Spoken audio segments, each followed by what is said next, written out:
n'arrive au hasard, il est important que chacun de nous puisse comprendre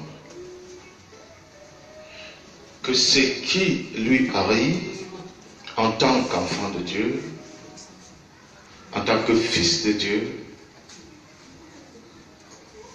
a une raison précise, a une raison,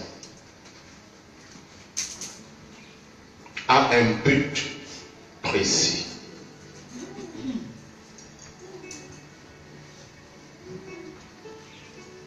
Alors si ce qui m'arrive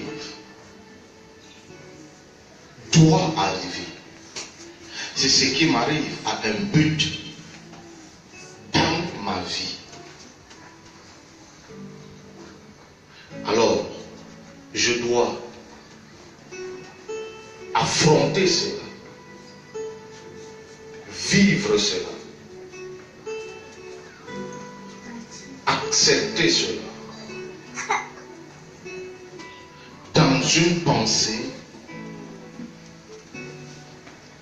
différente.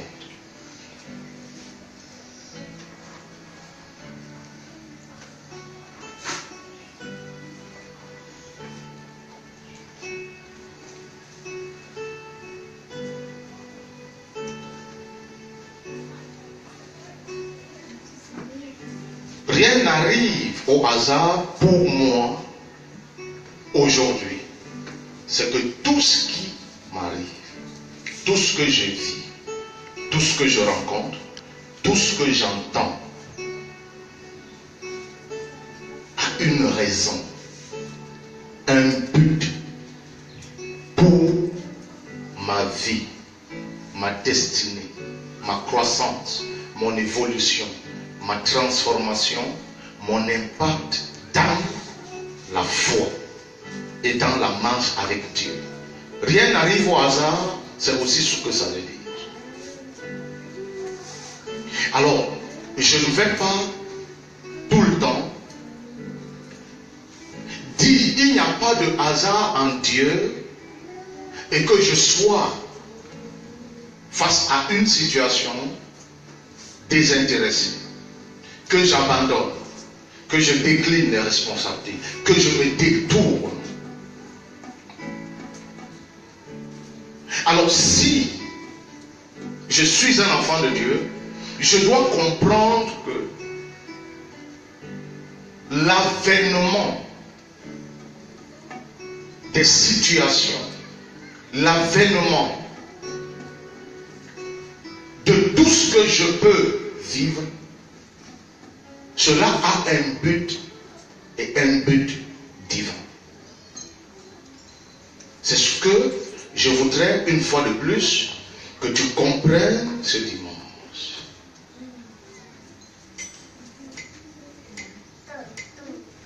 Dieu ne cessera de nous parler ainsi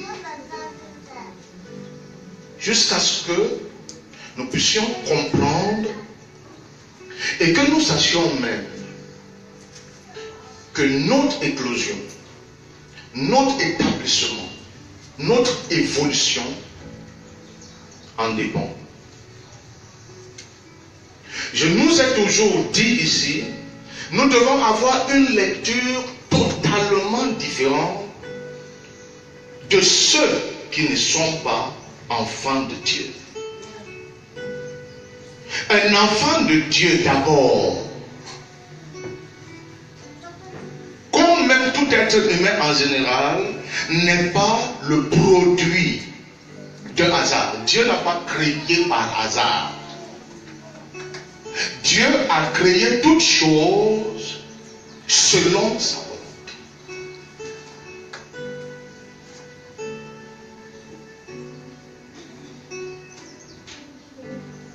C'est pourquoi ce que les hommes font et ce qui arrive aux hommes n'étonne pas Dieu, parce que Dieu n'a pas créé sur la base d'un hasard.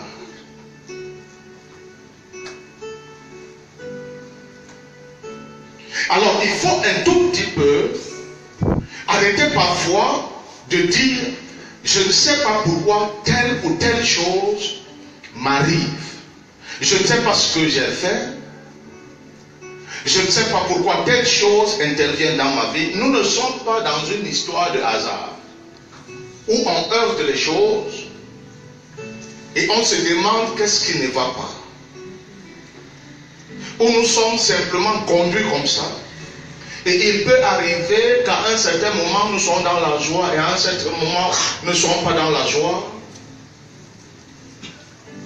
La marche et la vie chrétienne, c'est une marche et une vie préétablie, préconçue, et qui se doivent d'être vécues.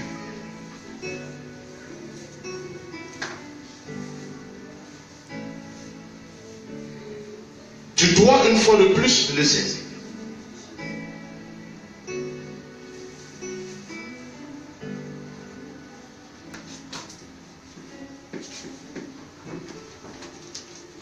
Je ne sais pas si quelqu'un me suit. Nous avons cette histoire sur laquelle nous nous tenons ce dimanche pour nous déployer dans ce sujet.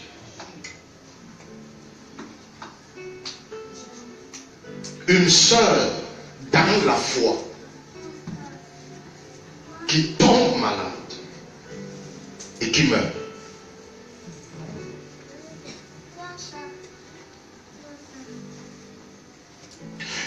Nous regardons d'abord dans cette histoire, le plus souvent, l'aspect résurrection. Mais nous pouvons aussi regarder qu'elle pouvait ne pas ressusciter.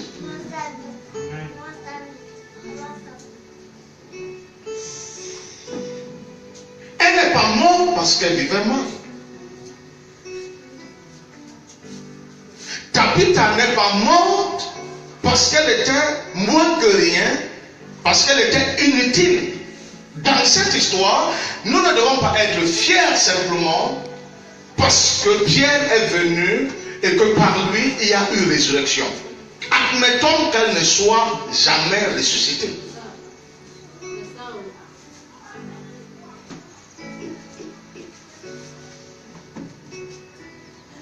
Alors nous devons comprendre que ce n'est pas le diable qui a pour mission, et même pas les hommes, pour mission de veiller, de contrôler et de gérer le système de vie et de souffle de vie des êtres humains. À un certain moment, l'homme dans son ignorance peut se remettre à Satan, peut se livrer à Satan, peut se désintéresser de la voie de Dieu, mais à la base, le diable n'est pas l'auteur de la vie.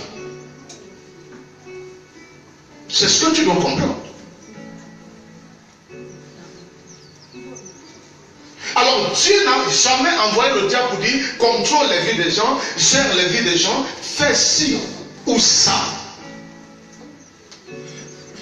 Il est le maître de tout, ce Seigneur de gloire.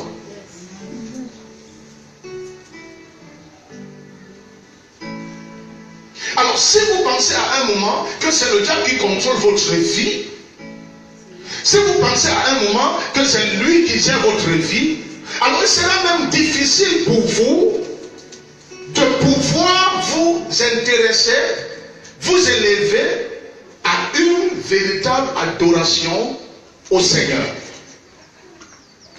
Difficile. Une sœur qui est utile à son assemblée. Une sœur qui sert Dieu dans son domaine. Une sœur qui ne vit pas l'immoralité. Une sœur qui n'est pas déréglée, désobéissante. La Bible dit qu'elle est tombée malade. C'est ce qui est.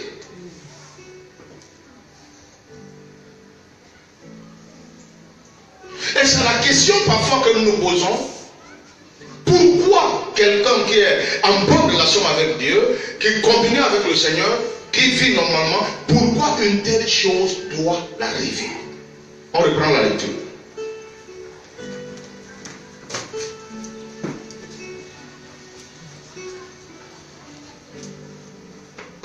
Verset 36, 1, 2, 3, allons-y.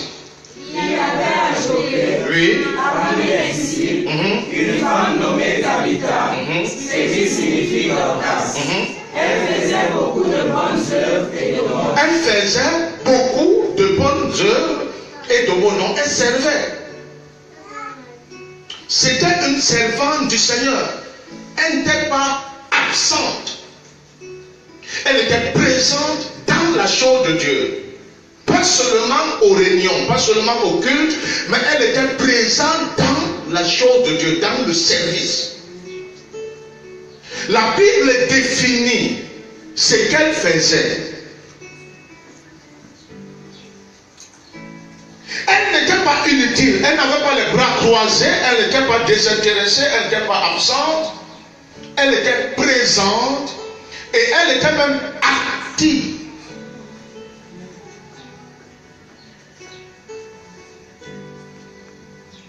C'est ce qui est écrit.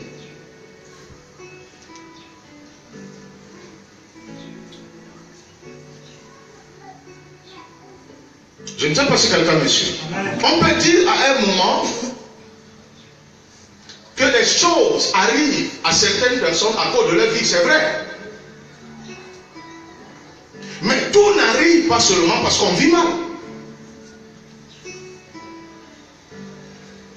Je ne refuse pas, il y a des conséquences de nos péchés, de notre rébellion. Ça arrive, cela arrive souvent que nous nous éloignons de Dieu et quelque chose de mauvais arrive.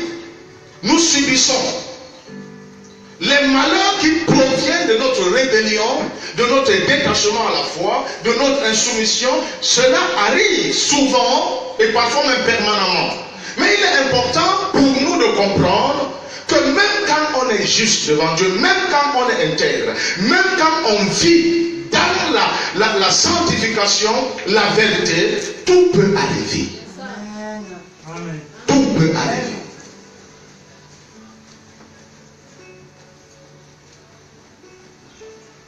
Alors je dois arrêter de penser que si je plais à Dieu tous les jours, je dois arrêter de penser que si je sers Dieu à 100%, alors un certain nombre de choses ne vont pas m'arriver, parce que je voudrais vous dire aussi, à un niveau, ça ne dépend plus de vous, même plus du bon service que vous rendez, mais des buts que Dieu a atteints dans votre destinée. Amen.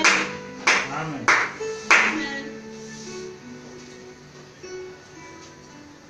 Alors c'est cette incompréhension, ou encore c'est ce refus de comprendre, qui a rendu certaines personnes un zard dans la foi. Vous savez, parfois on est désintéressé, on abandonne, on refuse d'avancer, on ne croit pas, parce qu'on a une mauvaise lecture de ce qui nous arrive. Au-delà de ce que Dieu vous demande d'être saint, au-delà de ce que Dieu vous demande d'être juste, d'être pur, d'être serviable et tout ce qui peut rentrer dans ce sens, vous avez toute une destinée. Il y a tout un plan de Dieu pour vous. Il y a des choses qui doivent être construites. Il y a des choses qui doivent être arrangées. Il y a des choses qui doivent être établies. Alors, au-delà du service que vous rendez à Dieu, il y a beaucoup d'autres choses qui y sont liées. Alors, le Seigneur ne voudrait pas seulement évoluer et fonctionner avec vous selon le service que vous rendez.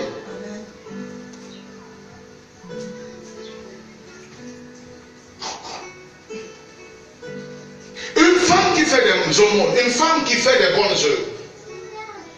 Pourquoi ceci doit arriver à une telle femme? Pourquoi? Verset 37.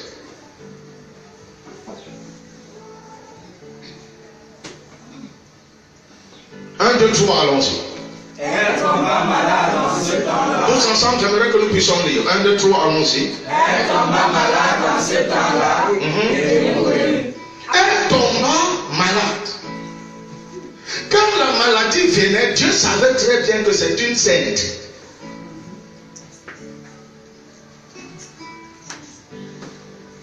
Et le corps saint, la maladie, n'a pas de puissance dans la sainteté. Mais pourtant, la Bible dit qu'elle est tombée malade. La maladie n'a pas de pouvoir sur la vie de Dieu. La maladie n'a pas de pouvoir sur la sainteté. La maladie ne peut pas résister face à la pureté, face à la puissance de Dieu, face à la sainteté. Mais pourtant, la Bible dit qu'elle est tombée malade. Et la maladie venant sur cette servante de Dieu, Dieu a vu cette maladie venir et Dieu a laissé que cette maladie vienne. Il est important que vous compreniez que quand vous dormez, le regard de Dieu est sur vous. Il est important de comprendre que quand vous vous réveillez, le regard de Dieu ne cesse pas d'être sur vous. Il est important de comprendre que quand vous sortez, le regard de Dieu n'arrête pas d'être sur vous. Il est important de comprendre que quand vous travaillez, le regard de Dieu n'arrête pas d'être sur vous. Il est important de comprendre que partout où vous allez, partout où vous arrêtez, si vous vous arrêtez, le regard de Dieu s'arrête. Si vous continuez, le regard de Dieu est partout sur vous. Le regard de Dieu est sur vous, quel que soit l'endroit où vous pouvez être. Il n'y a pas un seul instant de votre vie où Dieu cesse de vous regarder. Et j'aimerais aller plus loin même pour dire, même quand vous vous rebellez et que vous allez loin de lui, le regard de Dieu est toujours sur vous dans le but de vous ramener à la maison. Le regard de Dieu n'a jamais et ne quittera jamais sur vous. Si Jésus dit, je serai avec vous, Jésus ne peut pas être avec vous sans toutefois vous regarder.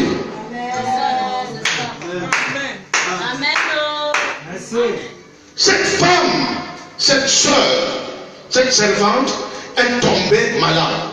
L'église ne peut pas, l'église de Jésus-Christ ne peut pas grandir si elle est toujours en train de penser au bas de l'échelle. Nous devons être à ce niveau de compréhension. Je ne sais pas si quelqu'un me suit. Où nous avons une lecture divine, une compréhension divine de ce qui se passe dans notre vie et de ce qui nous arrive. La maladie. Ouvre ta bouche et dis avec moi la maladie. Moi qui sers Dieu, moi qui sers Dieu fidèlement, ce qui m'arrive n'est pas un hasard. Ce qui m'arrive n'est pas un sort. Ce qui m'arrive n'est pas le produit d'un échec. Alors si la maladie est là, et dans toute l'intégrité et la justice, ça veut dire que Dieu veut accomplir quelque chose, soit dans ma vie, soit au travers de ma vie, pour les autres. Et cette maladie a un rôle fondamental à jouer dans ma vie. Pourquoi je ne suis pas tombé malade hier? Pourquoi je ne suis pas tombé malade avant-hier? Pourquoi je ne suis pas tombé malade la semaine passée? Pourquoi la maladie ne m'a pas rongé il y a 2 ans? Si aujourd'hui là, je suis tombé malade, c'est qu'il y a quelque chose que Dieu a prévu de faire au travers de ma maladie. Soit fortifier ma foi en lui au travers de cette maladie, soit m'éclairer par cette maladie, soit sauver par cette maladie. Il y a quelque chose à faire. Et je ne peux pas refuser ça. Parce que si je refuse ça, je suis en train d'empêcher que le plan de Dieu s'accomplisse, soit dans ma vie, soit au travers de moi pour les autres. C'est ce que je dois comprendre. Alors pour Dieu, quand Dieu te regarde, Dieu ne voit pas la maladie, mais Dieu voit l'action de sa main pour accomplir une volonté de sa vie. Je ne sais pas si je m'adresse à quelqu'un qui me saisit. Alors quand Dieu te regarde, Dieu ne voit pas comme toi. Et Dieu veut que tu t'alignes à sa façon de voir, pour que tu ne t'apitoies pas sur ce qui t'arrive. Parce que pour Dieu, celui qui est saint et juste et qui vit des tourments, qui vit des tribulations, qui vit des obstacles, alors Dieu voit en ça une certaine victoire et un triomphe pour l'accomplissement de sa volonté sur la terre. Je ne sais pas si quelqu'un me saisit. On va vous dire avec moi la maladie. Merci. Verset 37, nous reprenons. 1, 2, 3, allons-y. Elle tomba malade. Oui, à ce temps-là, oui. Après l'avoir lavé. Elle tomba malade et mourut. Qu'est-ce que nous pouvons dire par là? Que Dieu a échoué.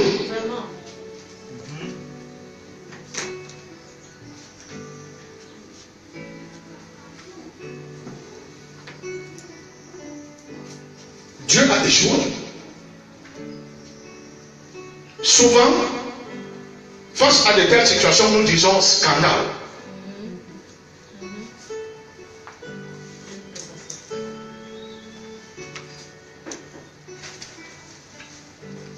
situation, nous disons scandale.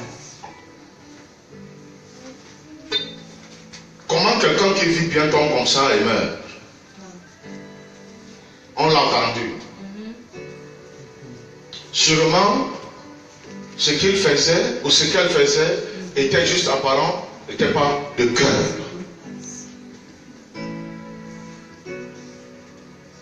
C'est Dieu qui choisit ce qui doit m'arriver, pas le diable. Amen.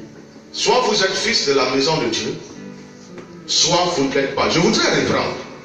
Ce qui t'arrive n'est pas choisi par le diable.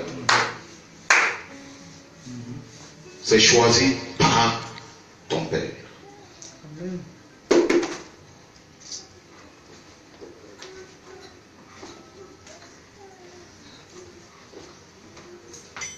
Même quand il arrive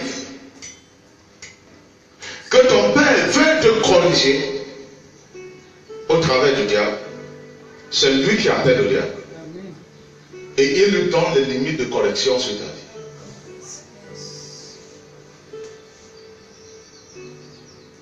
Jésus a dit que la puissance des portes de l'enfer n'auront pas effet et domination sur l'Église.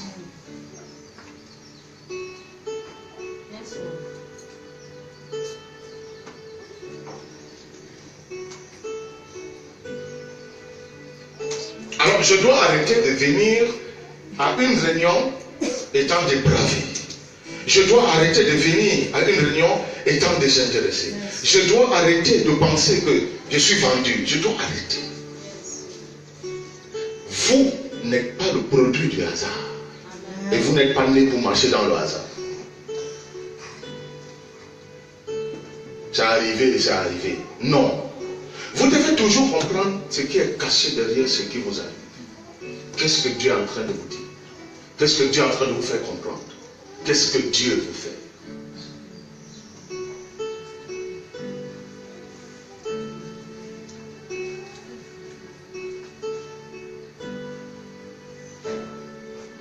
Même un véritable serviteur, un puissant serviteur, si Dieu le veut, il peut arriver qu'il soit malade et que cette maladie l'entraîne à la mort. Pour Dieu, c'est une victoire et non un échec.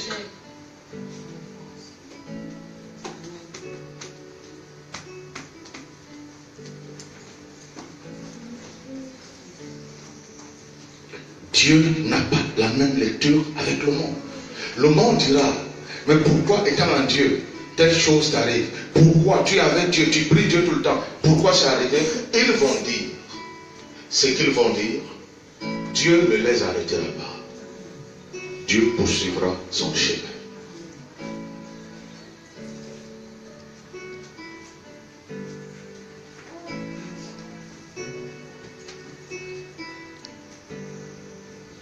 Rien n'arrive au hasard.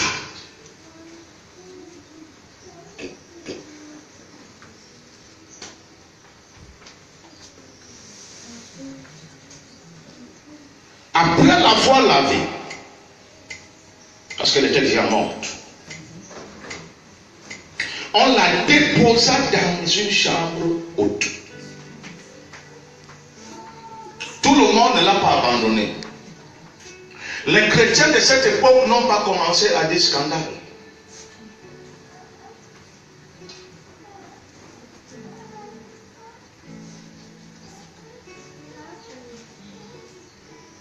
Une attitude de la première église de Jésus-Christ différente de celle des temps de la fin aujourd'hui. Une compréhension tout à fait différente.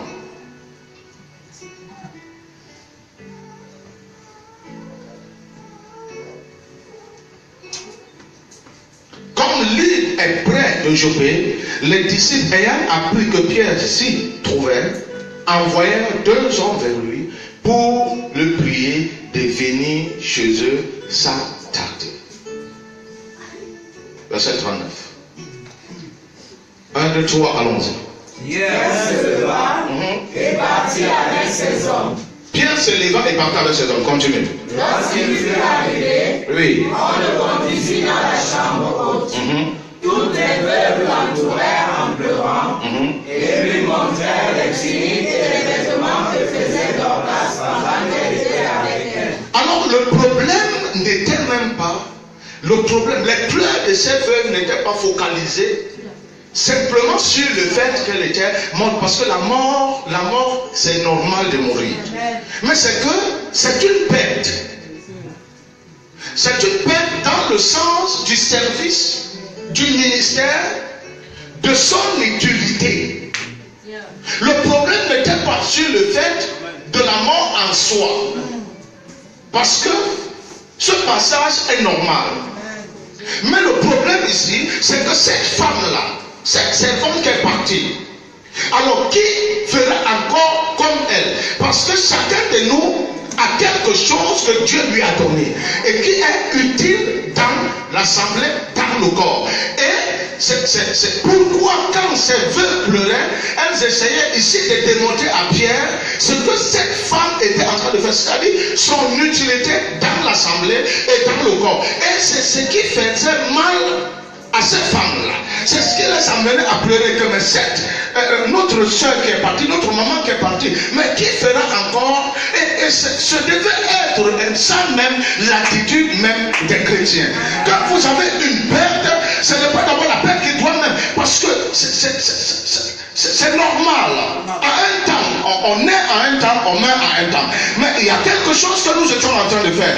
Est-ce que quelqu'un d'autre viendra encore faire? Et ce qui doit être parfois la préoccupation et qui peut nous pousser à couler les larmes. Nous ne devons pas couler les larmes comme des insensés, parce que nous sommes des enfants de Dieu. Et nous savons que la parole de Dieu dit pour le chrétien que s'il est mort, il n'est pas réellement mort. Alors pour Dieu, il est en train de dormir et il est rentré dans le repos de Dieu. Et cette lecture doit être différente des païens. Ils peuvent s'enrouler au sol, ils peuvent tomber malades, ils peuvent perdre leur vie parce qu'ils sont en train de pleurer un mort. Mais cette lecture doit être différente avec les chrétiens. C'est pourquoi quand Dieu nous parle, Dieu voudrait qu'on soit instruit. Quand Dieu nous parle, Dieu voudrait qu'on le comprenne, qu'on le saisisse, pour ne pas nous comporter comme des gens qui ne connaissent pas Dieu. Je ne sais pas si quelqu'un est en train de me saisir.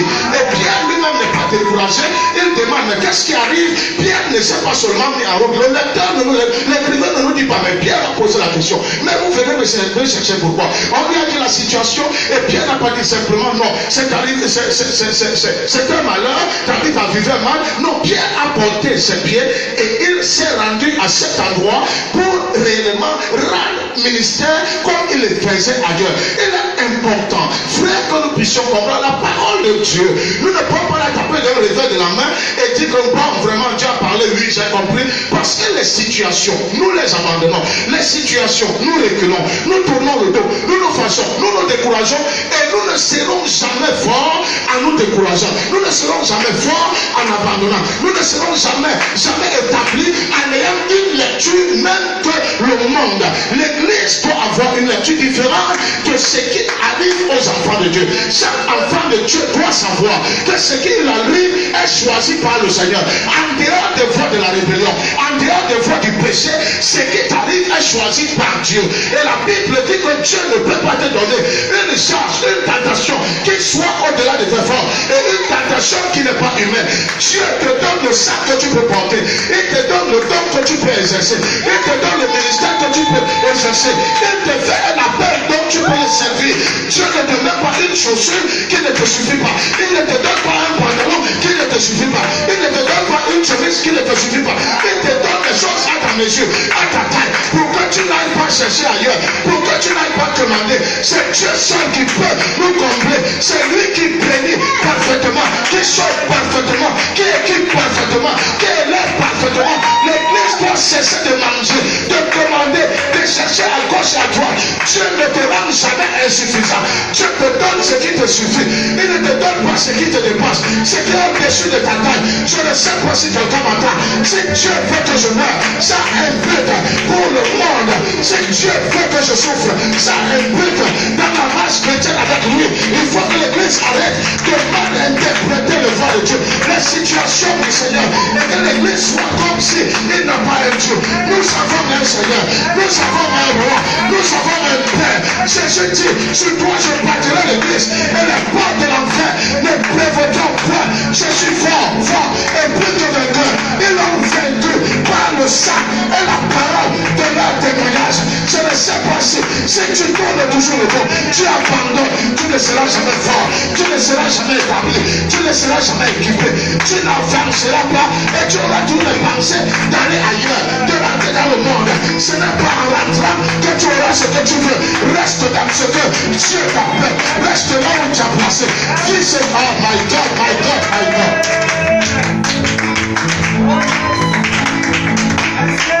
Je suis la résurrection et la vie.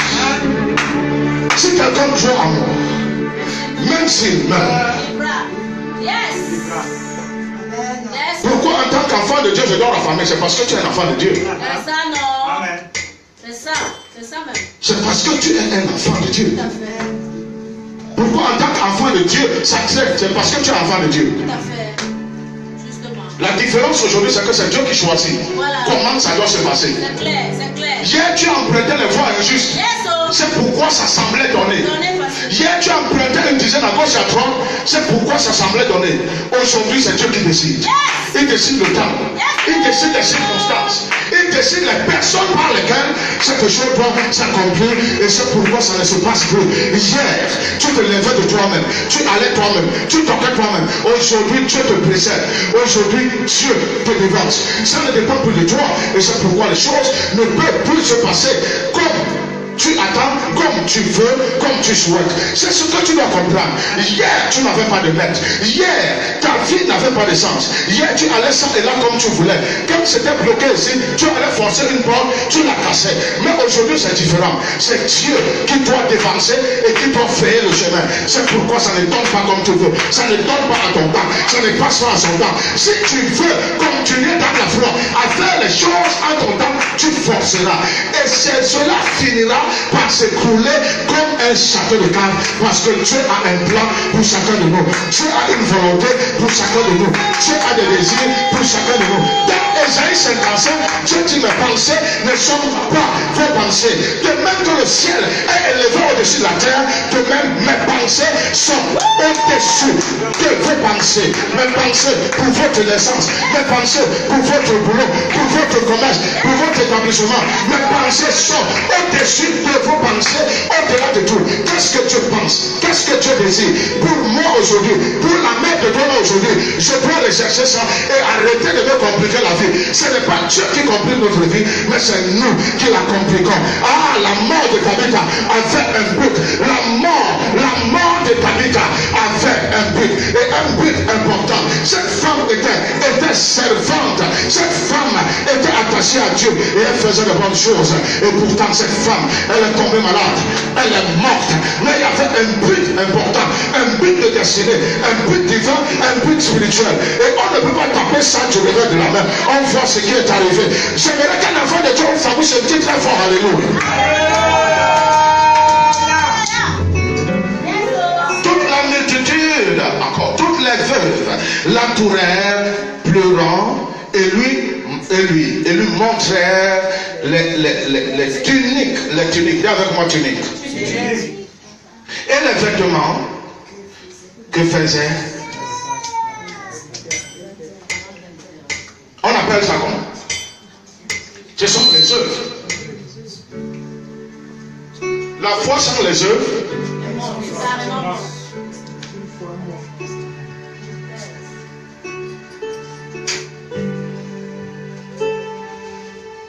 Quelquefois, frère, la façon même que les situations sont gérées dans l'église, on en trouve un problème. Dieu permet ce qu'il veut.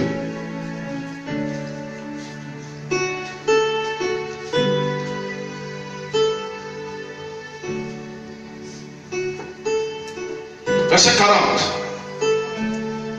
1, 2, 3, allons-y. Pierre fit sortir tout le monde. Pierre fit sortir tout le monde. Et mit à genoux Il se mit à genoux. et pria.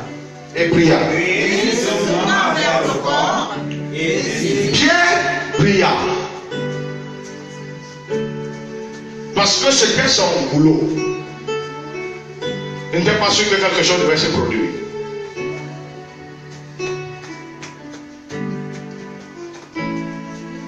Par obéissance à ce que Dieu dit, Pierre a néanmoins fait sortir les gens prier. Si le souverain maître décide de redonner une vie à cette femme, que la gloire lui revienne. S'il refuse, que la gloire lui revienne.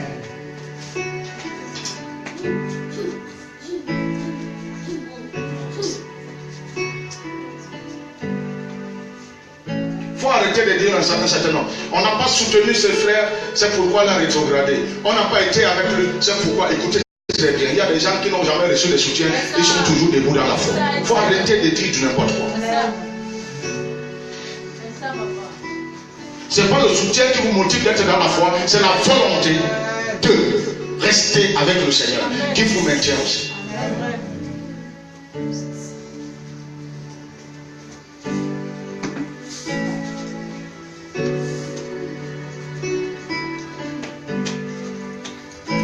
Reprends le verset 40. 1, 2, 3, allons-y.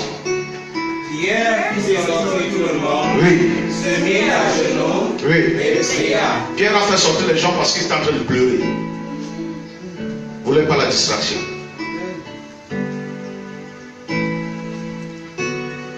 Continue.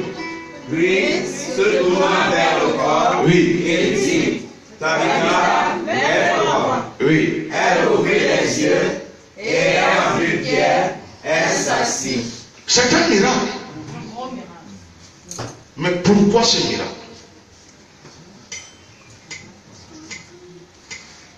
Pour rendre Pierre célèbre?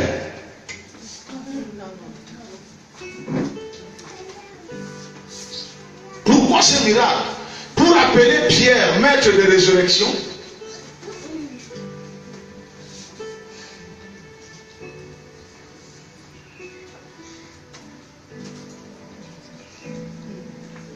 La maladie, la mort, le miracle.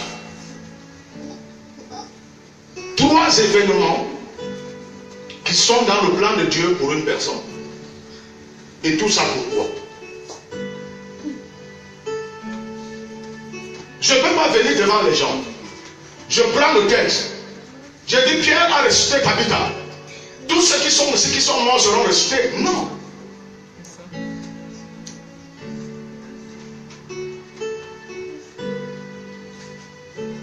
Et c'est pourquoi certaines personnes qui viennent parfois dans des croisades évangéliques et qui rentrent avec leur situation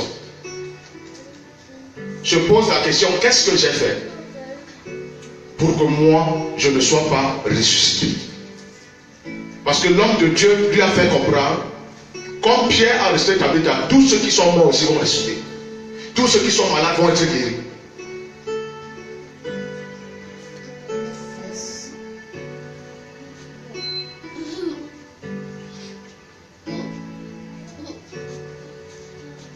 La mauvaise compréhension ou le refus de comprendre nous crée des problèmes dans l'avancée.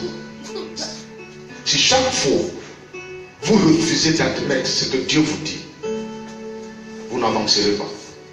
Et sachez-le très bientôt, vous allez abandonner tout.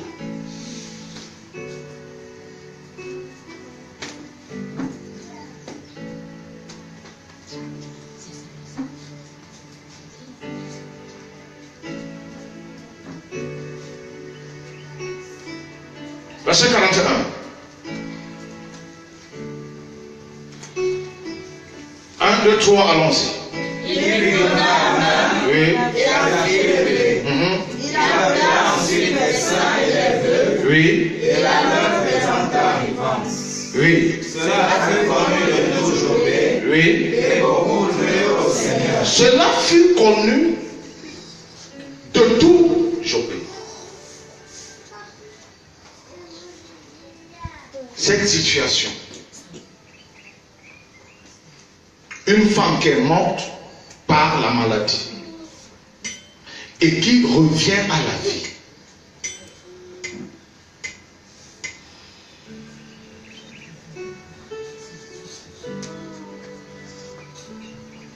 Et cette situation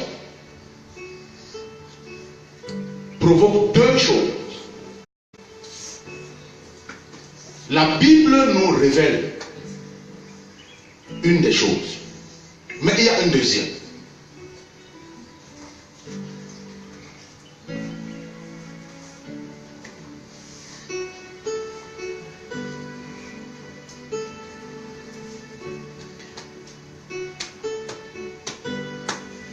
C'est ce qui se passe. Chaque fois que quelque chose arrive, alors nous ne devons pas avoir une lecture insensée. Les chrétiens d'aujourd'hui pensent toujours qu'il y a mieux ailleurs.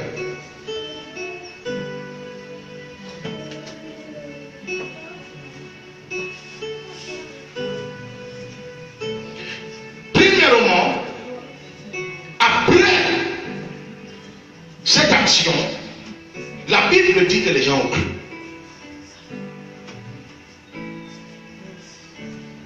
Et deuxièmement, cette action a affermi la foi des chrétiens sur la puissance et la manifestation de la gloire de Dieu.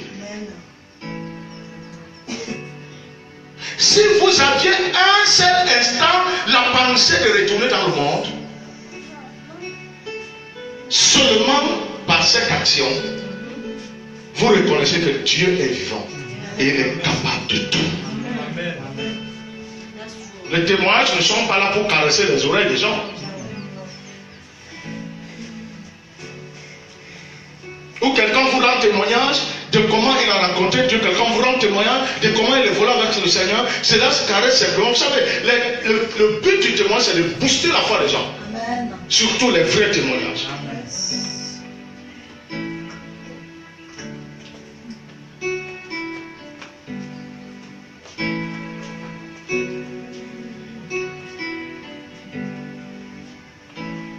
Je ne sais pas si quelqu'un me saisit. Amen. La difficulté avec nous, c'est que quand nous avons faim, quand nous sommes malades, quand nous manquons d'argent, quand on parle mal de nous, quand il y a des soulèvements, nous voulons que toute l'église s'arrête et que l'œuvre de Dieu s'arrête. Et que tout le monde se met à s'attarder sur notre problème, sans quoi nous ne sommes pas aimés de cette assemblée. Alors, nous nous mettons un moment à dire, quand c'était tel, on a géré son problème comme ceci. Quand c'était tel autre, on est venu parler de son problème à l'assemblée. Et je comprends maintenant que je n'ai pas de place dans cette assemblée.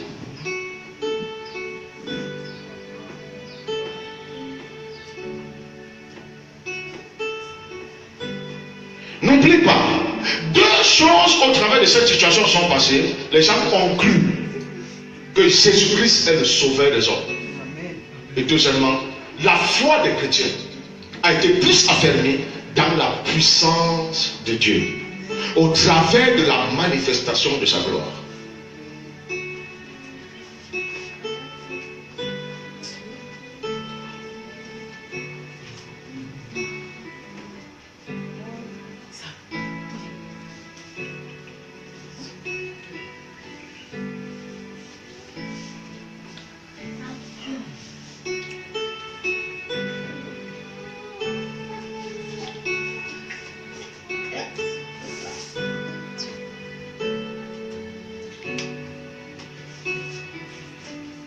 Une minute.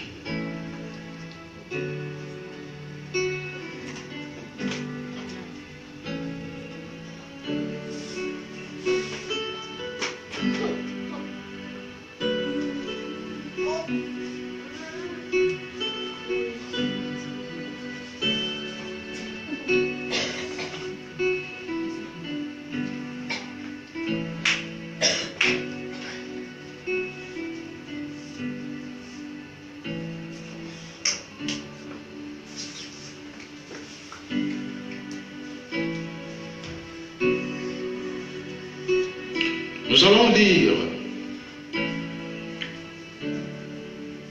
dans ce livre-ci. Nous sommes dans le chapitre 1 de Ruth. C'est tout juste à côté des juges.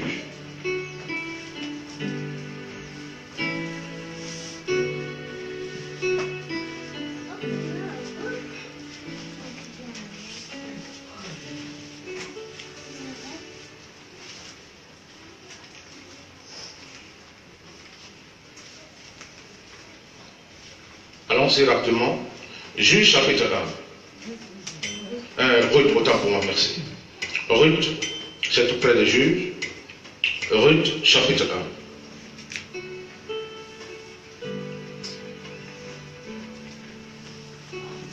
1. À partir du premier verset, tout juste à côté des juges. 1, 2, 3, allons-y. Du temps des juges, Oui. il y eut une famine dans le pays. Un homme de Bethléem de Juda partit avec sa femme et ses 2 fils. Il y eut une famine dans le pays du temps des juges. Oui. Un homme de Bethléem de Juda partit avec sa femme et ses 2 fils pour faire un séjour à l'étranger. Verset 2. 1, 2, 3, allons-y. Le nom de cet homme était Elimelech, Oui. celui de sa femme Naomi. Continue. Et ses 2 fils s'appelaient Malchon et Kilion. Oui. Ils étaient Éphrasiens Oui. de Bethléem de Juda. Oui. Arrivés au pays de Moab, ils y fixèrent leur demeure. Oui. Elimelech, mari de Naomi, mourut, et elle resta avec ses 2 fils. Il prit des femmes moabites, Oui. dont l'une se nommait Orpa et l'autre Ruth, et ils habitèrent là environ 10 ans. Oui. Malchon et Kilion moururent aussi tous les 2. Oui. Et Naomi resta privée de ses 2 fils et de son C'est un scandale. Nous lisons, si c'est toi qui es là,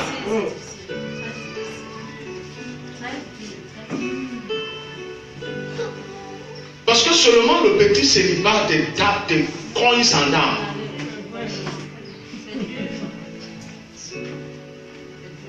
Le célibat t'a rendu dingue.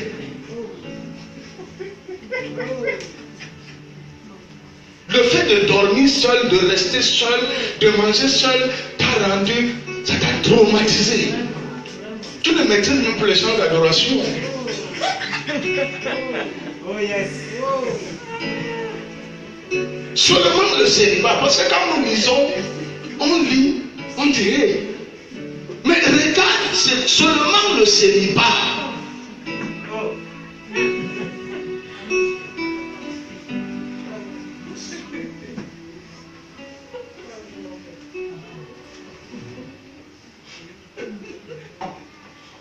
Il t'arrive un moment où même les chants en français, tu les commences en français et tu utilises, tu mets les expressions anglaises parce que c'est compliqué. C'est compliqué, un mélange de tout.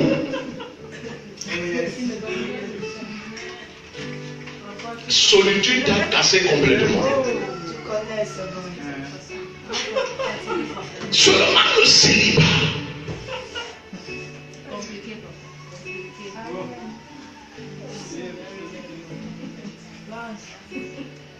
Tu ne peux pas tu vas compter le nombre de fois que tu te mis, tu te poses la question. Je ne suis pas marié, pourquoi? C'est parce que je suis laid. À la place de mon nez, c'est l'oreille qui devait être. Qu'est-ce qui ne va pas? Les questions qui sont posées.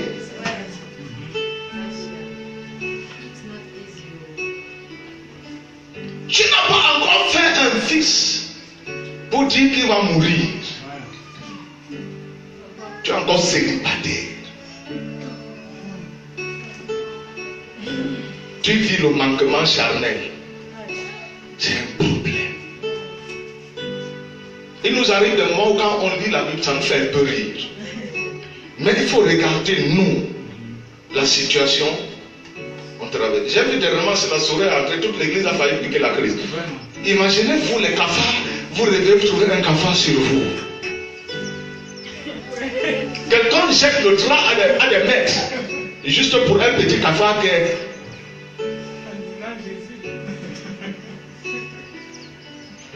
vous condamnez un cafard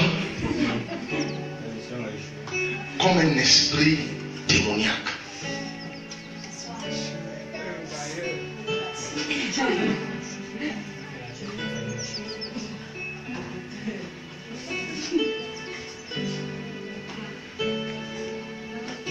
Et cette femme alors, cette maman alors, cette servante alors, qui a perdu dans la dimension naturelle ce qui était très important pour elle, tellement cher pour elle.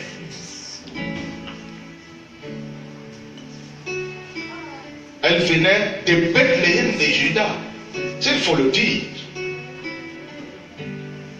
C'était des enfants de Dieu, comme nous aujourd'hui.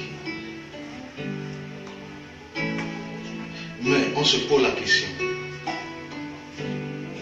Comment les gens qui marchent droit et juste devant Dieu, une telle chose arrive? Dieu parfois provoque des famines pour nous établir. Certaines famines pour nous vider. Certaines autres famines pour nous rendre prospères. Toutes les famines dans la Bible n'ont pas eu les mêmes buts. Ne prends pas seulement les famines dans la Bible qui vont rentrer dans ce que tu veux.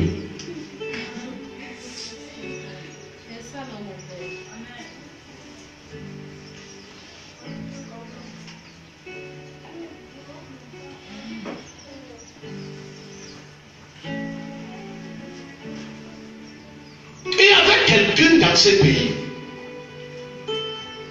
que Dieu voulait et avait prévu à d'être. Et pour une seule personne, Dieu peut provoquer plusieurs ravages.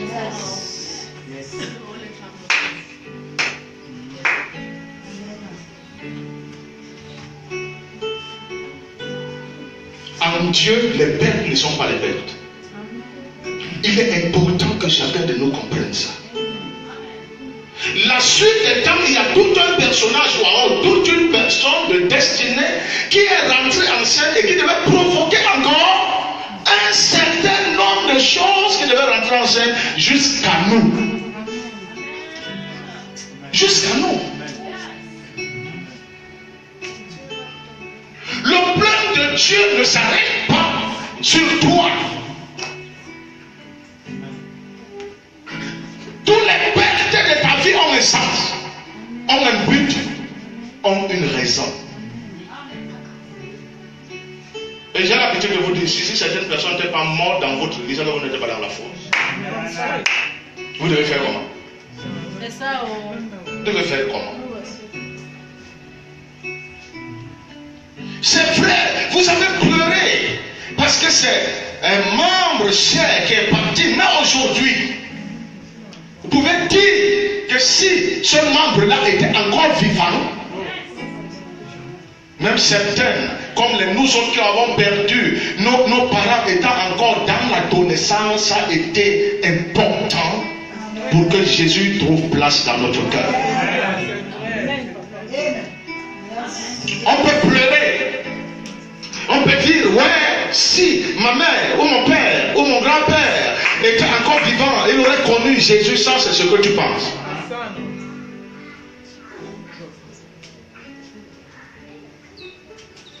C'est ce que tu penses.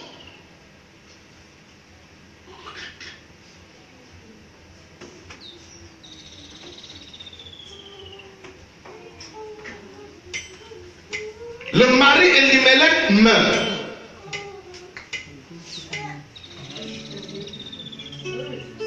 Les deux fils meurent.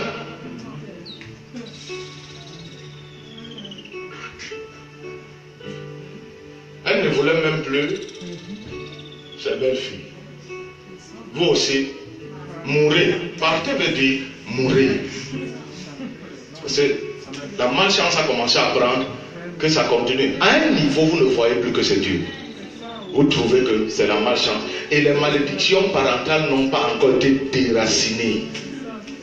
Vous trouvez qu'il y a encore la malédiction, c'est pourquoi ça vous arrive.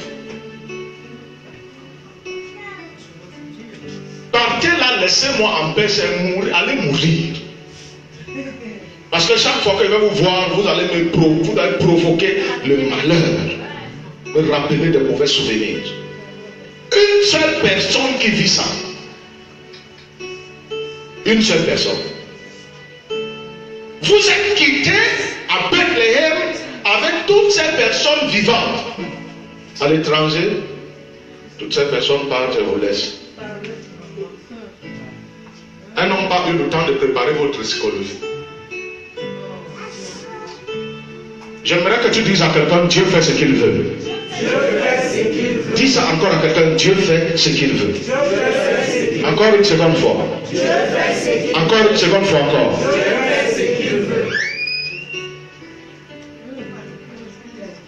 Tu vas me dire, tu n'es pas Naomi. Je dis oui.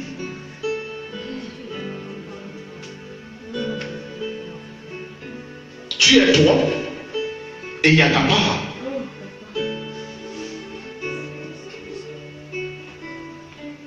À un niveau, la prière n'est que là pour nous soutenir et non pour changer ce qui arrive. Amen. Je dois arriver. Je dois vivre ça.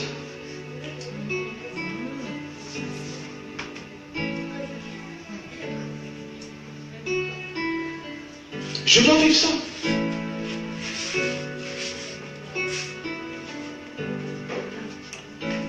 Qu'est-ce que maman Naomi a fait? Nous parlons tout à l'heure de Tabitha. Qu'est-ce que maman Naomi a fait pour que ça arrive?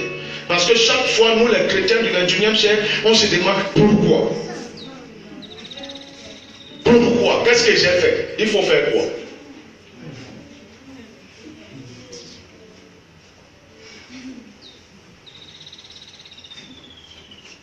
J'essaie de faire tout ce qu'on me demande. On parle. J'essaie de faire tout ce qu'on me demande. On blâme. J'essaie de faire tout ce qu'on me demande. J'essaie de faire tout ce qu'on me demande. J'essaie de faire tout ce qu'on me demande. Naomi n'essayait pas de faire. Elle avait fait. Tu as entendu que Tabitha a essayé de faire?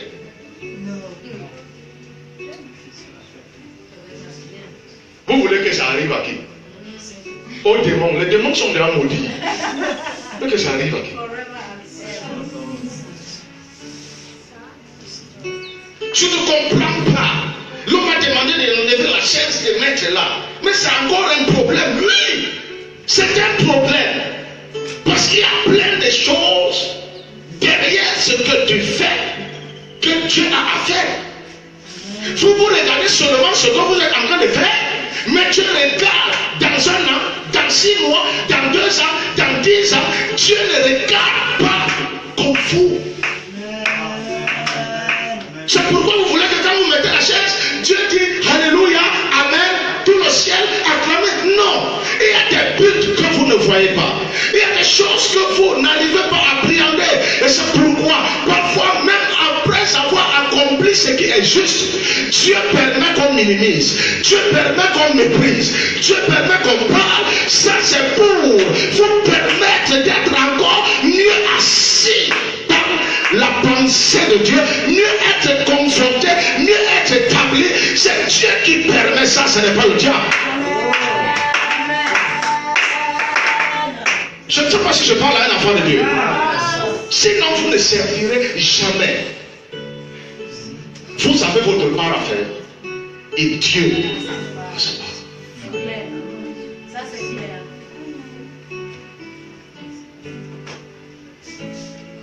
La plupart du temps, quand vous faites une bonne œuvre, ce que vous attendez, c'est des appréciations. Vous pouvez faire une bonne œuvre sans toutes les qualités nécessaires. Vous les avez faites même à cause de beaucoup d'aide à côté de vous. Dieu ne regarde pas comme vous. Il y a encore des vides en vous malgré les victoires que vous avez eues. Et Dieu se doit de les combler. C'est pourquoi il met certaines choses en scène.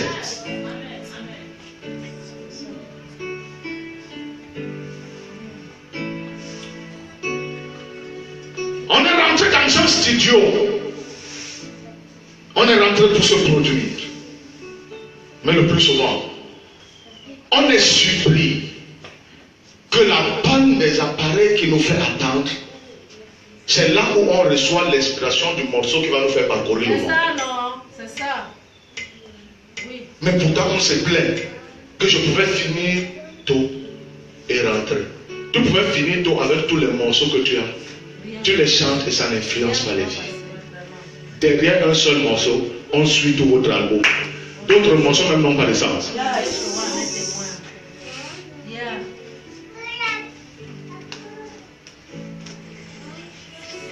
Dis à quelqu'un ce qui t'arrive, doit arriver. Encore une seconde fois. Ce qui t'arrive doit arriver.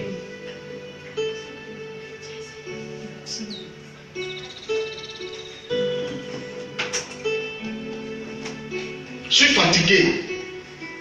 Je suis fatigué. Qu'on me parle comme ça, qu'on me méprise comme ça. Tu n'arriveras pas. Ce n'est que le début.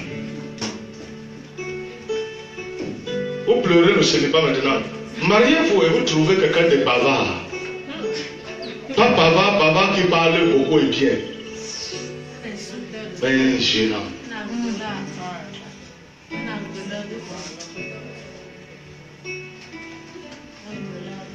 Vous voyez encore la vie comme ce petit serviteur du prophète qui ne parvenait même pas à voir le petit nuage de fumée qui poussait et qui annonçait la pluie.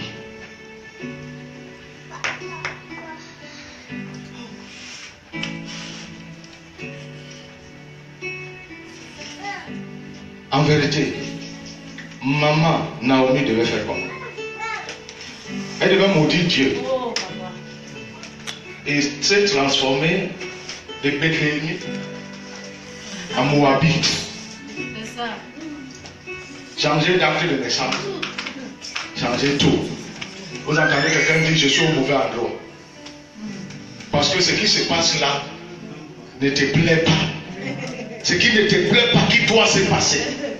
Parce que tu es cru comme la patate, cru.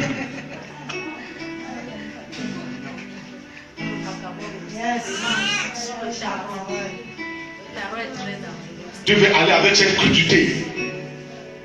T'es glissé dans les plateformes de ce monde étant cru. Pour gagner les gens, n'est-ce pas? Dites-moi si quand tu habites à revenir à la vie, elle s'est fâchée contre le Seigneur et a rétrogradé. Que tu m'as tué pourquoi? Par la maladie. Non.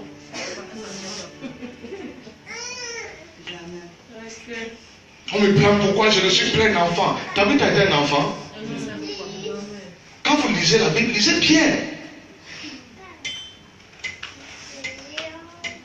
Même quand je crois que j'ai bien fait, tu as bien fait. Ta Bible, ça me faisait pas mal.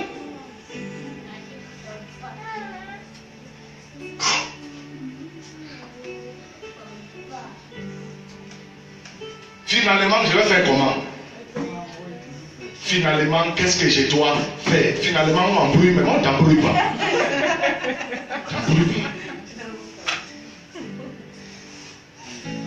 Tu ne veux pas suivre le vent de Dieu. Tu veux que les choses se passent selon ton tempérament. Et c'est ça ton problème.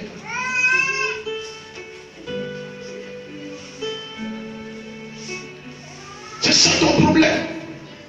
Et c'est pourquoi beaucoup de chrétiens ont du mal à émerger dans un seul endroit. C'est difficile. Vous trouvez toujours les chrétiens ici, là, parce qu'on fuit. Quand il y a quelque chose, on se débarrasse. Non, ce n'est pas moi qui dois vivre là. Je ne suis plus un enfant, ce n'est pas moi. Non. Et on ne peut pas aller loin. Restez où il faut. Subissez ce qu'il faut. L'humiliation à sa place. Comme l'élévation à sa place. Le propre à sa place. Les injures ont leur place. Si Dieu dit à Jérémie qu'ils vont te faire la guerre, c'est que, oh my God, c'est que la guerre a sa place. Ça a sa place. Même si tu ne comprends pas, avance. Tant que tu sais que c'est la foi, même si tu ne comprends pas, avance. Même si tu n'arrives pas à saisir, avance. simple obéissance et la simple soumission dans la voie va te faire gagner. Dans la voie va te faire remporter. Naomi, après les pertes, n'a pas abandonné au Seigneur. Quelle que soit la merveille que cela a donné, elle est restée et ça a provoqué quelque chose. Ça fait rentrer Ruth en scène. Et à cause de Ruth qui est rentrée en scène, parce que Naomi ne s'est pas détachée, ne s'est pas défait de sa destinée, une personne est rentrée en scène qui a fait parler de Naomi. En réalité, c'est Ruth n'était pas en scène. On ne connaîtra pas l'œuvre de Naomi. Il y a quelque chose qui t'est réservé là où tu es. Et là, parfois, l'ennemi se lève pour te dire, on ne peut pas te traiter comme ça. Tu n'es plus digne de vivre ça. Dis-lui, Satan, tu ne connais rien à ce qui concerne ma destinée. Laisse-moi tranquille. Laisse-moi tranquille. Laisse-moi tranquille. Je suis ma destinée. Je suis mon élévation. Je suis mon éclosion. Je suis venu parler sur la vie de quelqu'un. Prophétiser sur la vie de quelqu'un. Est-ce qu'un enfant de Dieu me saisit? Dis-lui, Satan, laisse-moi tranquille. Arrête de me déranger. Arrête de me perturber. Je refuse ton message parce que ma destinée, elle est glorieuse. L'élévation de ma destinée est glorieuse. L'élévation de ma destinée est glorieuse. Laisse-moi avancer. Je parle sur la vie de quelqu'un. Mon ta bouche est très fort. Alléluia. Tu as quelqu'un à cause de Ruth. On a parlé de Naomi. Ce qui doit se faire, c'est ce que tu ne connais pas. Tu es influencé et gêné par les blâmes. Tu es gêné par ci ou par ça. Mais la gloire qui est devant, qui est enveloppée par toute cette torture, c'est ce que tu ne vois pas. C'est ce que tu ne vois pas. C'est ce que tu ne vois pas. Est-ce que je parle à quelqu'un ce dimanche? Je parle à quelqu'un ce dimanche? Tu aurais des propositions, des endroits où on ne te blâme pas, mais ça ne permettra pas l'éclosion. Tu aurais des propositions où on te donnera de l'argent, mais il y a quelque chose qui ne va pas éclore. Il a fallu les pertes sont nécessaires. Les tourments dans la foi qui viennent du Seigneur sont nécessaires. La Bible dit, à cause de l'excellence de sa révélation, il a été mis une charge pour l'empêcher de s'enorgueillir. Un ange de Satan pour le souffleter. La misère qui vient de Dieu, la honte qui vient de Dieu, le malheur qui vient de Dieu ont un but spirituel important. C'est pour me préparer et me hisser très haut et me faire asseoir avec les gens. La Bible dit Christ a obéi jusqu'à la mort. Et même la mort de la croix, je parle au peuple de Dieu, c'est pourquoi Dieu lui a donné le nom au-dessus de tout nom, afin qu'au nom de Jésus, tous nous fléchissent dans les cieux, sur la terre et sur la terre. Est-ce que je parle à quelqu'un? Est-ce que je parle à quelqu'un? Christ a obéi jusqu'à la mort, et même la mort de la croix. C'est pourquoi Dieu l'a souverainement élevé et lui a donné le nom au-dessus de tout nom. La mort de la croix, c'est la mort par la honte. Le roi de gloire, le créateur de toutes choses, est venu en plein midi sur la croix. C'est la honte, ma honte, ma honte. Elle est en train de me préparer pour mon ascension, pour mon élévation, pour ma gloire, mon épanouissement. Est-ce que quelqu'un entend pour me faire asseoir avec l'éclat, me conférer l'autorité du royaume? Est-ce que je parle à quelqu'un? L'autorité du royaume. Est-ce que je m'adresse à quelqu'un? Laisse qu'on t'injurer, qu'on te malmène. C'est nécessaire. Ça éclore quelque chose en toi. Ça enlève le mépris. Ça enlève l'orgueil. Ça anéantit toutes les jalousies et les mépris qui sont en toi. Cesse de regarder derrière. Cesse de vouloir abandonner. Cesse de juger. Comme pour moi, on fait ci. Pour l'autre, on fait comme ça. Accepte ce qui t'arrive. Naomi accepte la mort. Il élève son mari. Perdre son mari, c'est ce que tu ne connais pas encore. Perdre ses enfants, c'est ce que tu ne connais pas. Toi, tu es en train de te plaindre du célibat, mais tu n'as pas encore vécu les choses les plus horribles qui peuvent t'amener à délaisser Dieu. Mais cette femme est restée. Elle est restée avec Ruth. Ruth a dit, ton Dieu sera mon Dieu. Ton peuple sera mon peuple. Je n'y a rien, nulle part sans toi. C'est ça, frère. On parle, continue à servir. On dénigre, continue à servir. On méprise, continue à servir. Sache ce que tu veux. Tu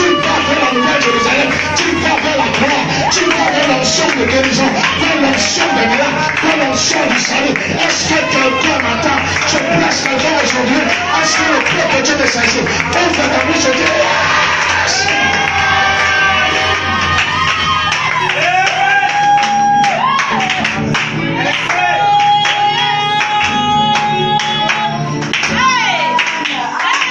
Après la prédication, il y a des choses qui arriveront. Vous voulez la foi du Macabo? Dis à quelqu'un, après la prédication, quelque chose arrivera. Comment tu vas gérer ça? Comment tu vas comprendre ça? On me dérange trop là-bas, on me dérange trop. Tu oublies que tu es.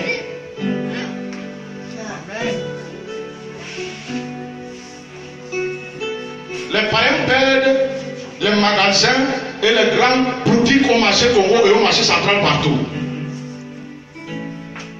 Ils continuent. Le chrétien, quand il perd quelque chose, il est malade.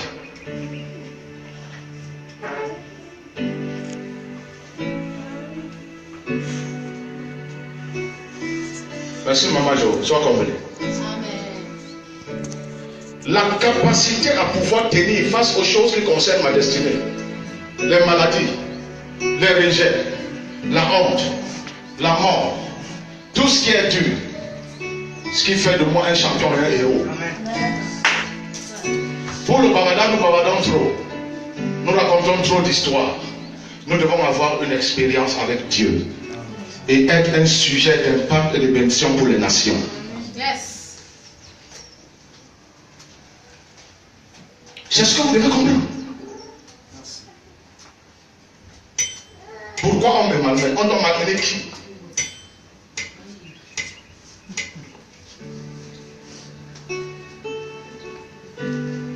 Le faux évangile nous a fait connaître et comprendre que le chrétien, Christ a tout vécu pour lui. Il doit seulement s'asseoir, manger, dormir. Il ne doit même pas chasser les démons parce que Christ chasse les démons pour lui.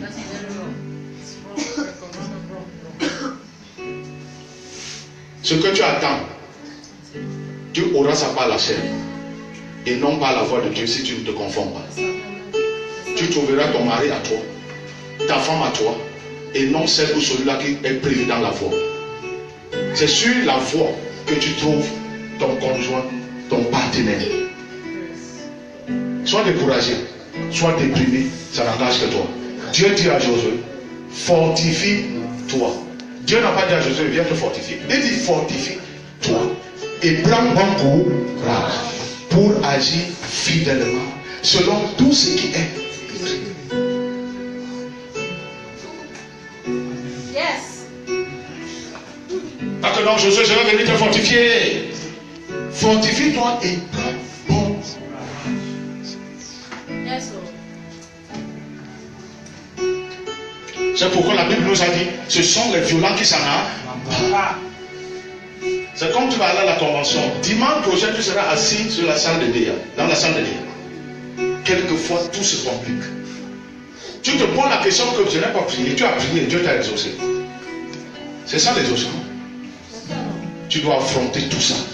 Un type de ventre commence à te faire mal, te pousser à rentrer même à droite. Tu dois tenir. Tout va bien. C'est ça. Dieu a orienté tes pas dans la maison où tu es. Dieu a orienté tes pas dans la famille dans laquelle tu te trouves. Dieu a orienté les fois. Écoutez-moi bien. La famille qui est question aussi n'était pas une famille démoniaque. La famille qui a été frappée au temps du prophète Élie n'était pas démoniaque. Vous devez le comprendre. On ne vient pas, écoutez-moi. Peut-être des gens sont venus dans ce monde pour distraire les gens. Vous ne devez pas. La foi chrétienne, ce n'est pas la distraction. Chaque endroit, à moins que vous n'avez pas cru au Seigneur, chaque endroit que vous trouvez, il y a quelque chose. Il y a quelque chose que vous devez comprendre pour celui. Il n'y a pas de hasard. Rien n'arrive au hasard. Reprends cela avec moi. Rien n'arrive au hasard. Rien n'arrive au hasard. Encore. Rien n'arrive au hasard. C'est ça. Au sortir de ce message, continue à te plaindre. Et je vais vous dire, plus vous plaignez, plus les choses empirent. Acceptez les avancées. Vous allez faire comment? Famille n'est pas famille. Vous allez faire comment? Ce n'est pas suffisant. Vous êtes en train de fuir la famille. C'est la mort qui vous atteint. Mais quand même que vous mourrez. Si on peut le dire dans le plan naturel. Mais quand vous voyez votre mari mourir et vos 2 enfants. Mais quand vous-même vous mourrez. Nous ne savons pas jusqu'où nous pouvons être touchés. Et la dimension de la touche de Dieu démontre aussi la dimension de l'orgueil et des problèmes spirituels qui sont dans notre vie.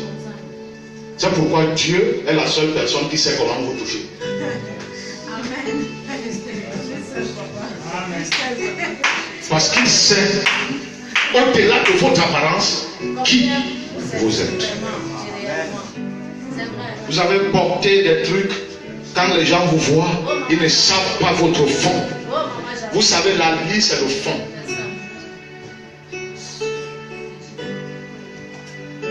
Les gens vont pleurer, les gens vont dire, ouais, mais Dieu est fier de ce qui est en train de vous arriver.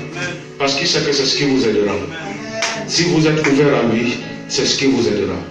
En tout cas, plaignez-vous, ça ne change pas grand-chose. Pleurer, ça ne change pas grand-chose. Va sur un champ de manioc, dans un champ de manioc, agenouille-toi, pleure sur la tige de manioc, que tes yeux gonflent et sortent. Quand tu finis, tu retrouves ta réalité. Je vous ai appris que la réalité on l'affronte.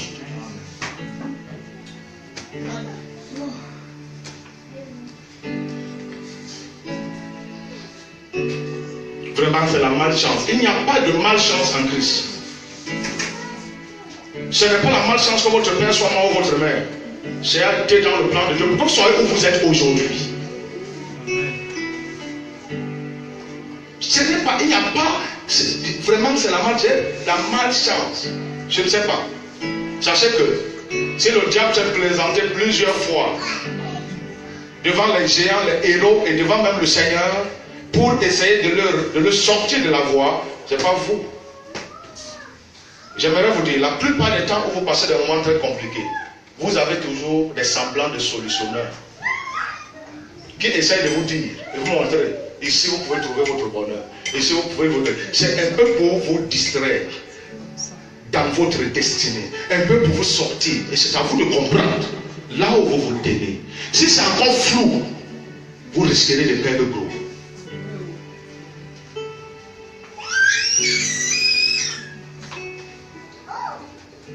Je vous ai parlé ici il y a quelques semaines de Lazare qui est resté ferme dans sa condition et sa position jusqu'à la fin. Il se rassasiait des miettes. Tu as bien mangé le pain. Quand toi tu manges la vraie chose, lui se contente de la saleté du pain. Et dans cette position, il était encore malade. Quand vous trichez à gauche et à droite, ça ne vous aide pas. Plutôt, ça vous traîne. On vous a donné de nettoyer cette chair, on vient parler. Le dimanche qui vient nettoyer encore. Laissez combattre. C'est bien pour vous. Le problème, c'est que vous allez pleurer. Mais si vous avez la conscience de ce que vous faites, quand vous allez rester, vous allez dire Seigneur, merci pour ce qui m'arrive à sa main. Si vous servez et vous ne voulez pas qu'on vous parle et il y a mal, vous avez un problème. Tous ces gens que nous sommes en train de lire depuis que j'ai commencé à prêcher vers 16 heures, ces gens n'ont commis aucun péché.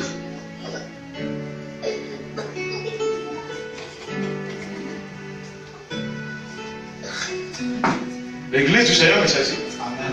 Ils n'ont commis aucun péché. Quand quelqu'un vient te dire, regarde par exemple ta situation, regarde comment on a maîtrisé ça, comment le prophète n'a pas pris à cœur ça, dis-lui je rends gloire à Dieu parce que Dieu a voulu. que ça se passe comme ça. Regarde comment tu puises l'eau. C'est toi qui balais la cour chez ce frère. Dis-lui, je bénis le Seigneur d'avoir été choisi pour ce genre d'œuvre. C'est une grâce. C'est une grâce. C'est parce que vous ne comprenez pas. Le jour où vous allez comprendre, vous allez aller chercher, d'aller jeter les poubelles des gens. Quand vous comprenez la puissance qui est dans ces choses.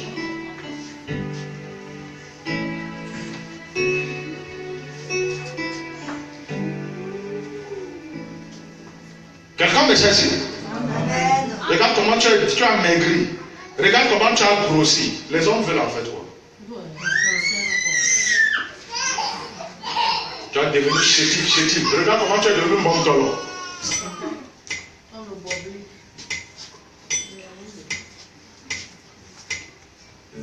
Parce que quand on sert sur la base du dire des hommes, notre oreille est tendue. C'est un problème.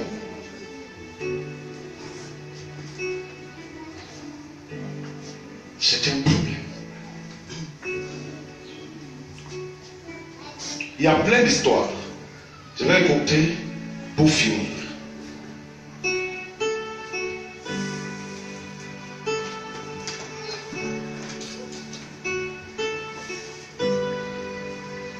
Si les gens du diable là peuvent nous donner la lumière dedans ici.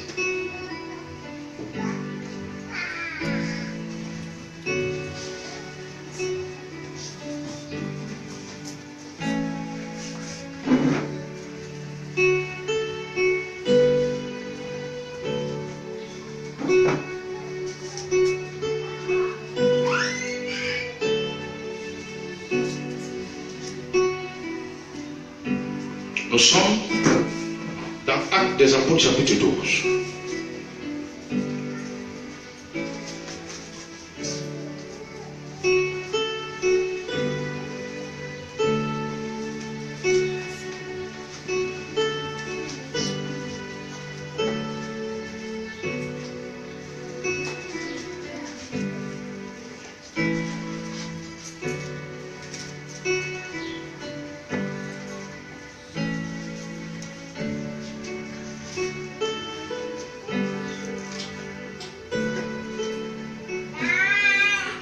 Allons-y rapidement à partir du premier verset. 1, 2, 3, allons-y.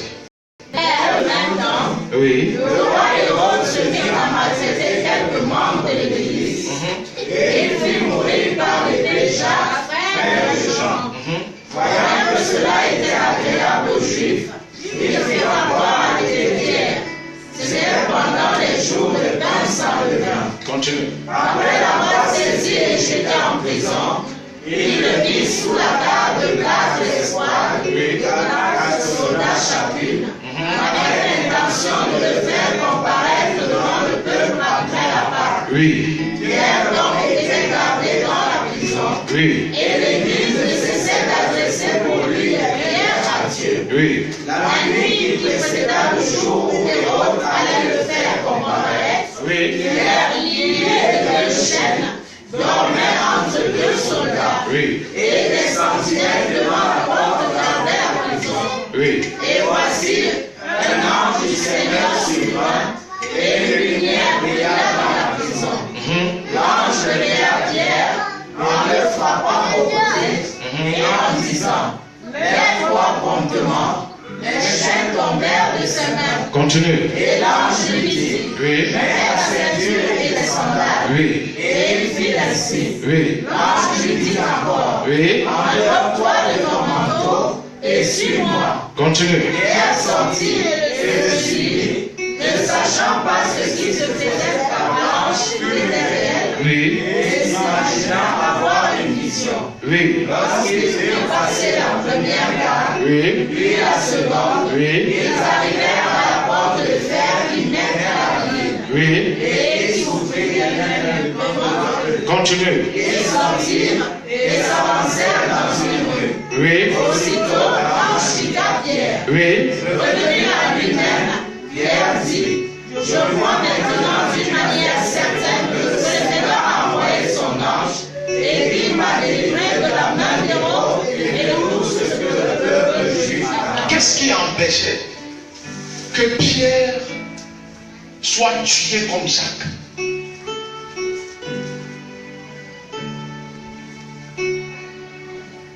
Parce que la Bible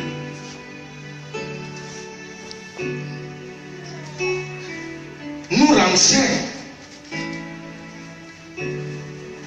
que Hérode avait l'intention de le faire comparaître devant le peuple après la Pâque.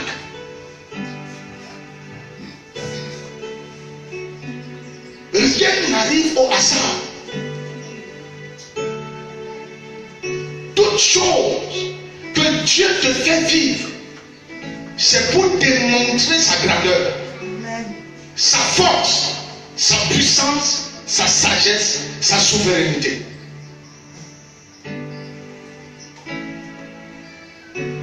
Les mêmes gens qui se moquent, ce sont les mêmes gens qui plus tard sont frappés d'étonnement, même de confusion, et se mettent à célébrer Dieu.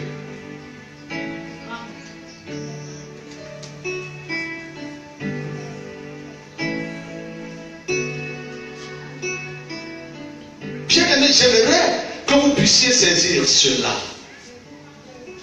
et que vous ne vous attachiez pas à une espèce de vie d'évangile qui n'a rien à voir avec le réel évangile.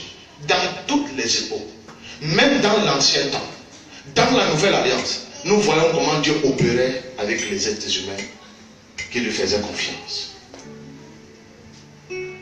J'aimerais vous dire, même s'il vous arrive un jour d'être atteint du cancer, ne blasphémez pas. Continuez à servir Dieu. C'est difficile parfois. On peut dire amen vite. Mais quand c'est là, ça commence à nous troubler. Continuez à lui faire confiance. Aucun cancer n'est supérieur à la puissance de Dieu. Aucun. Si malgré tout votre effort, toute votre détermination de servir Dieu, et que cela arrive, bénissez-le et avancez. Si c'est de cette manière qu'il a voulu vous prendre, que la gloire lui revienne. On ne peut pas faire autrement, on est déjà attaché à lui. Allez voir un marabout, tu es en train de provoquer tout ce que tu as vomi, tu veux le réavaler. Quand vous avez déjà des vies, votre vie doit être vie jusqu'à la mort, quel que soit ce qui vous arrive. Écoutez ce message, réécoutez-le encore, écoutez encore, c'est pour votre bien. Les choses qui nous arrivent et que Dieu met sur d'autres chemins, c'est pour davantage galvaniser notre foi. C'est pour davantage que nous sachions encore et voyons encore quelle est la puissance, la véracité de ce Dieu. Les pertes sont à notre avantage. Les souffrances sont à notre avantage. C'est pour notre bien. Maman Anne dit, même la stérile a enfanté cette femme.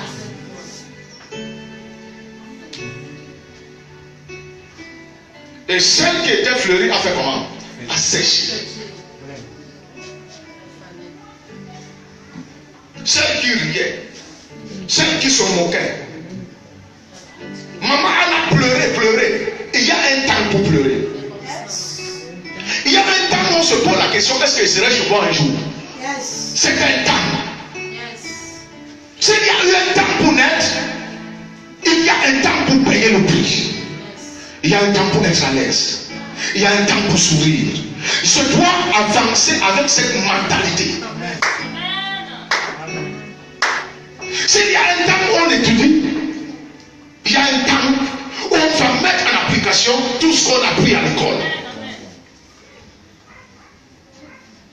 S'il y a un temps où on a pleuré, il y a un temps qui arrive où on va rire. Ma vision doit aller au-delà des individus qui sont des instruments, soit pour mon traitement, soit pour mon brisement, soit pour ma formation.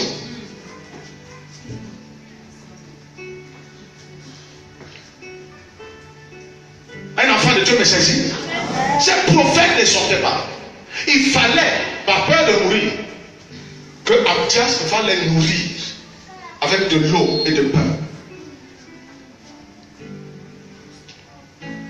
Dieu vous séquestre parfois. Parce qu'il y a une dimension de patience qu'il veut révéler dans votre vie. Dieu vous enferme parfois. Parce qu'il y a plein de choses qu'il veut faire vivre à votre esprit. L'empressement, la précipitation, rouler vite sans avoir pied sur le frein nous amène au chaos. Nous voyons aujourd'hui, plusieurs sont en entreprise, ne savent pas comment se comporter. Plusieurs sont dans le foyer, c'est le chaos. La suite, ce que nous devenons dans la suite, montre comment on a essayé de brûler les étapes. On n'arrive pas à s'en sortir. On n'arrive pas à encadrer les gens qui sont sous notre main. On n'arrive pas à être utile à la société, à la famille dans laquelle nous-mêmes nous sommes en train de fonder, à cause de l'impression.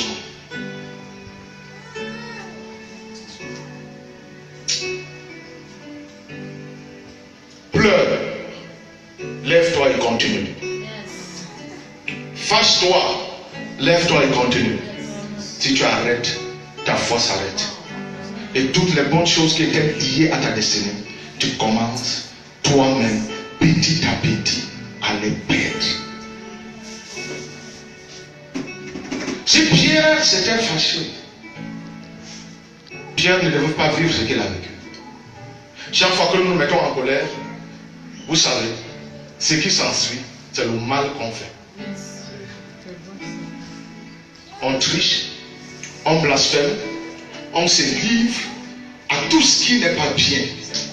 Chaque fois qu'on se met en colère contre la foi, contre ce que je dois accepter, ça accouche le péché. Je ne voudrais pas que ce message se limite à votre entendement seulement, mais que votre cœur l'accepte. Que votre cœur l'accepte.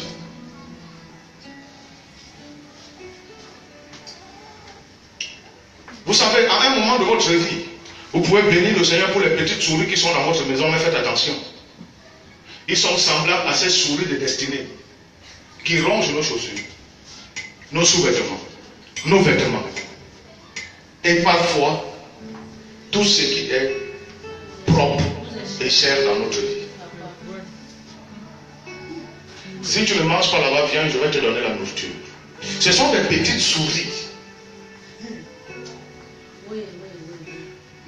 Ces petites souris qui nous dépouillent de la vision, qui nous dépouillent de la conviction. Ces petites souris, nous allons à leur rencontre. Ces rongeurs.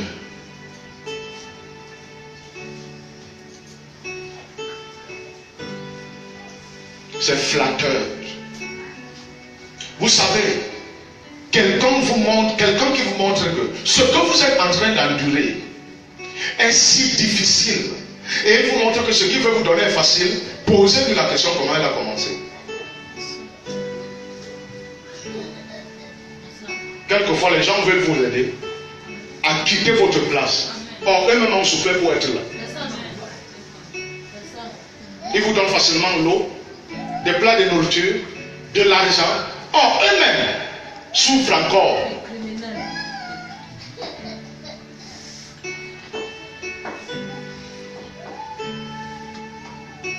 Pierre est resté en prison. Dis ça à quelqu'un à côté de toi. Et il a eu le secours de l'Éternel. Dis ça à quelqu'un à côté de toi. Il a eu le secours de l'Éternel.